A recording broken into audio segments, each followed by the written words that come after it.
பழனியில் கட்சி அலுவலகத்தை பயன்படுத்துவது தொடர்பாக தமிழ் மாநில காங்கிரஸ் மற்றும் காங்கிரஸ் கட்சியினர் இடையே வாக்குவாதம் ஏற்பட்டதால் காங்கிரஸ் கட்சி அலுவலகத்திற்கு பூட்டு போடப்பட்டது. பழனி ரயில் நிலைய சாலையில் உள்ள காங்கிரஸ் கட்சி அலுவலகத்தை தமிழ் மாநில காங்கிரஸ் கட்சி நிர்வாகிகள் பயன்படுத்தி வந்த நிலையில் நகர தலைவராக இருந்த சுந்தர் காங்கிரஸ் கட்சிக்கு மாறினார். சுந்தர் தலைமையில் வந்த காங்கிரஸ் கட்சியினர் தமிழ் மாநில காங்கிரஸ் கட்சி அலுவலகத்தை கைப்பற்றியதால் இருதரப்புக்கும் இடையே வாக்குவாதம் ஏற்பட்டது. இதையடுத்து அங்கு வந்த போலீசார் மோதல் ஏற்படாமல் இருக்க வருவாய்த்துறை மூலம் கட்சி அலுவலகத்தை பூட்டிச் சென்றதால் பரபரப்பு ஏற்பட்டது. சத்தியமூர்த்தி பவன் காங்கிரஸ் கமிட்டி உள்ளது சொந்தமாக இருக்காங்களா? 3:30 மணிக்கு திறக்கிறாரு. கப்பல் துறை அமைச்சராக இருந்து நான் உடம்புல கொண்டு போகணும்.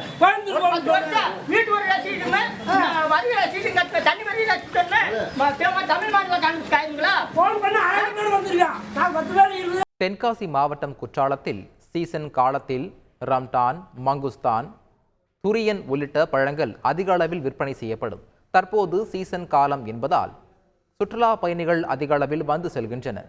இந்நிலையில் சாலையின் இருபுறமும் போக்குவரத்திற்கு இடையூறு ஏற்படுத்தும் வகையில் பழக்கடைகள் போடப்பட்டுள்ளன. இதனையடுத்து அதிகாரிகள் காவல்துறையினரோடு இணைந்து அனுமதியின்றி போடப்பட்ட கடைகளை அகற்றும் பணியில் ஈடுபட்டனர். அப்போது தங்களது வாழ்வாதாரம் பாதிக்கும் என கூறி அதிகாரிகளிடம் வாக்குவாதத்தில் ஈடுபட்டனர். தொடர்ந்து அதிகாரிகள் கால அவகாசம் வழங்கி கடைகளை விரைந்து அப்புறப்படுத்துமாறு கூறினர். இதனால் அப்பகுதியில் சிறிது நேரம் பரபரப்பு ஏற்பட்டது.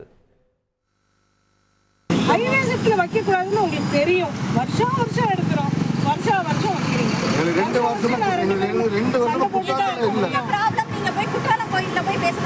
கோயில் மாதிரி அது கவர்மெண்ட் நாங்கள் ஏழை விடலாம். ஏழை விடாம நம்ம வாக்கு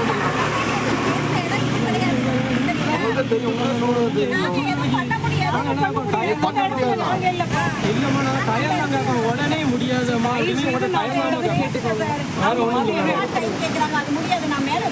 எங்களுக்கு 2 நாள் டைம் கொடுங்க. நாங்கள் எடுத்துட்டு போயிருந்தோம். இருந்தத பொருள் போயிட்டு நாளைக்கு. செய்திகளை உடனுக்குடன் தெரிந்து கொள்ள உடனே சப்ஸ்கிரைப் பண்ணுங்க.